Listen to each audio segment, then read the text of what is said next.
Good morning, good afternoon, good evening, wherever you are in the world. Thank you for joining me today. I'm going to look at the eighth house, which is that one there, as I've marked. Okay, so this is quite an interesting house. It's a water house. And as you're probably aware, the water houses, which are the 4th, the 8th, and the 12th, these are where your feelings and emotions are dealt with. So it's where your feelings can be heightened or intensified, where you learn emotional intelligence and how you control the highs and lows of your feelings where relationships are concerned. So the eighth house is ruled by the fixed water sign Scorpio. Fixed means that it doesn't really like change, not very adaptable. It's assigned the planet Pluto, although before Pluto was discovered, it was assigned the planet Mars as well. And many astrologers will still use that partnership. So if you do see the eighth house and people are talking about Scorpio and Mars, it's absolutely fine. I think it depends on your own preference and how you see the two or three in this case, and which you prefer to use. I prefer Pluto. I quite like Pluto. It's also a succeedent house. The succeedent houses are the 2nd, the 5th, the 8th, and the 11th. We've already dealt with the 2nd and the 5th. So these are the houses where you take ideas that were formed in the angular houses, which are the 1st, 4th, 7th, and 10th, and you turn those ideals, or you start to turn those ideas into some kind of tangible reality. With the eighth house, that's done through long-term partnerships and investments. Okay, so the eighth house covers things like transformation, regeneration, death, sex, legal matters, and metaphysical topics such as the occult, mediumship, astrology, just to name a few things there.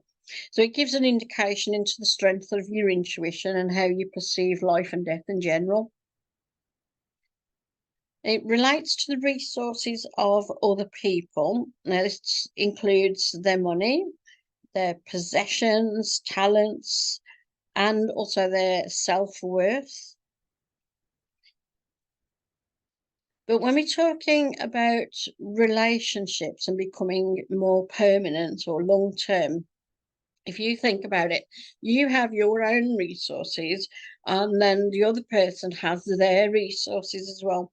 So when a relationship becomes more permanent, we put those resources or assets together, we merge them and we share them. So you could be moving into the same house together.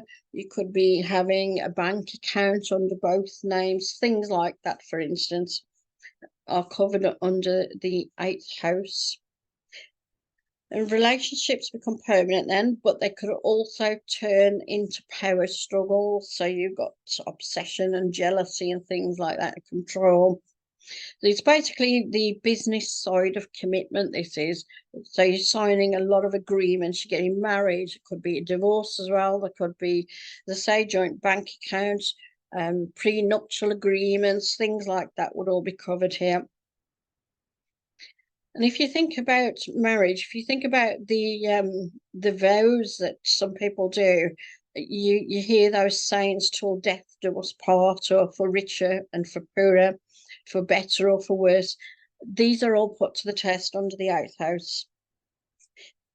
And when it comes to intimacy, the 2nd house, that relates to our central nature. So that's Taurus, and that likes to look at things that relate to our sight, sound, heat, our smell, taste, and touch, all the sensual things that relate to our senses. And then the 5th house is where we started to get into a flirting banter with people. So it was very playful and creative, wasn't it?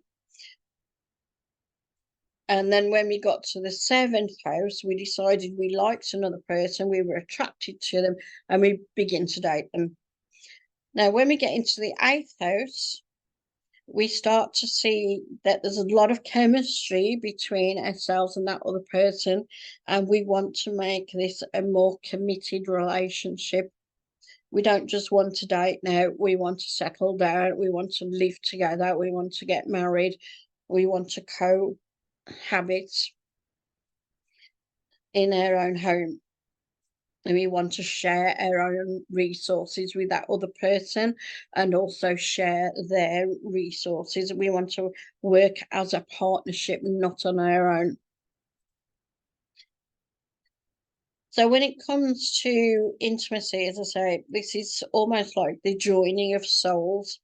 So it's like an engulfing feeling of chemistry and real magnetic force that draws us together and can create heights of ecstasy.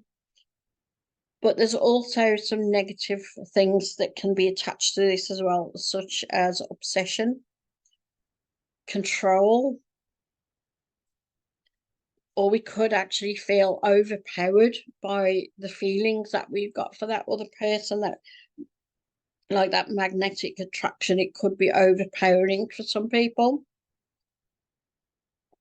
But when we talk about joining of souls, the things that are called metaphysical sex can be found in the eighth house as well, like Tantra and Kama Sutra. If you're not sure what they are, just have a look them up.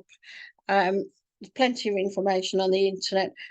Just to warn you, though, there will be explicit pictures as well. So if you don't want to see explicit pictures, don't look them up. But they are very interesting topics. Okay. Right now, as I say, because the eighth house deals with finances, it's not just other people's finances either. It also deals with the money that you could be investing yourself. So this isn't just getting your paycheck, as in the second house. This is large lump sums that you could be investing for a rainy day, for instance. It also relates to buying real estate and renting it out. So you might have a portfolio of houses, or you could be investing in the stock market, stocks and shares, and also things like debts on credit cards or a loan from the bank. Tax is included here as well, and also inheritance. Okay, so these are all things where contracts are drawn up, legal agreements are signed. Now, as I say, inheritance is dealt with here as well. So this house also deals with death. So this is a part of life where many feelings can be attached to this, both good and bad. And it's a place where we need to let go and grieve. But as we all know, grief can be weighed down as well with things like obsession. I mean, I think we've all heard where someone has passed away and then their partner, who is so engulfed with grief and so obsessed with that other person, but in a nice way, and unfortunately they pass away very soon after as well, because they cannot live without that person. That's a broken heart. But then you've also got the obsession where someone will not let go of the body itself, and they keep the body in their home and will not allow anyone to bury it. And if you're thinking that's not real, look up the story of Eva Peron. She used to rule Argentina, and you will actually see an example of that.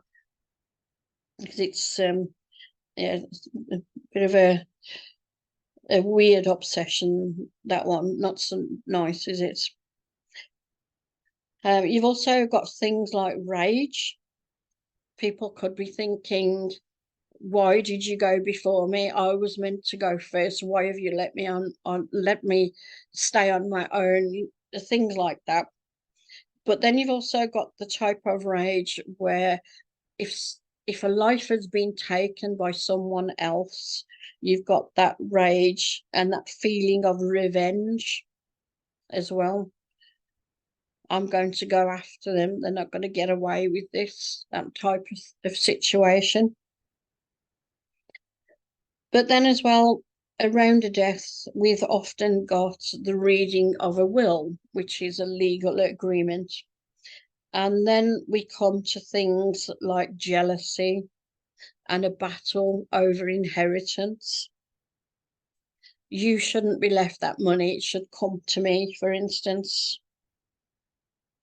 So those are negative things that this house deals with. But then when we come to people who have lost a loved one, the living have to learn how to carry on. They have to regenerate and they have to transform. A bit like the phoenix rising out of the ashes. And sometimes the phoenix is used as a symbol of Scorpio, as well as the scorpion and the eagle. You sometimes see the phoenix. Okay, so to sum up then, the points found in the eighth house, they give you an indication of the support you get from other people, including financial, or how you deal with resources belonging to other people, such as their finances or possessions. It also deals with shared investments, agreements such as marriage, divorce, wills, bank loans. It's the home of the investor and agreements between agents and creator, for instance. That's basically if you were an inventor or if you were an author, for instance, and you needed an agent to help you sell your work, the agreement between the agent and the creator is covered under this house. Okay, so there you go. That's the eighth house. Leave your comments below and let me know what you think as well. Don't forget to click like and subscribe.